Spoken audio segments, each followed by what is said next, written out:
नमस्ते. मुख्यमंत्री माझी लाडकी बहीण योजना हे जे ॲपमध्ये जर तुम्ही बघितलं तर आज सकाळपासून हे ॲप डाउनलोड झालेलं आहे. आपल्या मोबाईलमध्ये ॲपमध्येही दिसतं, पण ज्यावेळेस आपण त्याला टिक करतो तर त्याला खूप वेळ लागत आहे आणि ओपन होण्यासाठी पण खूप वेळ लागतो आहे आणि काही मिनिटांनी थोड्या वेळाने जर ओपन झालं तर आपल्याला पूर्वीप्रमाणे एडिट नंबर करून OTP टाकायला सांगितल्यानंतर आपल्याला अशा पद्धतीचा मेसेज येतो आहे.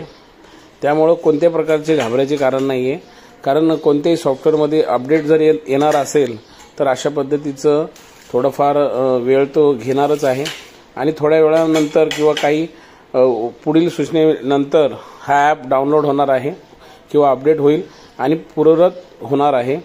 त्यामुळं घाबरायचं काही कारण नाही. आपला डेटा वगैरे कुठं काही जाणार नाहीये, फक्त अपडेट असल्यामुळं ही शक्यता वर्तवली जाते.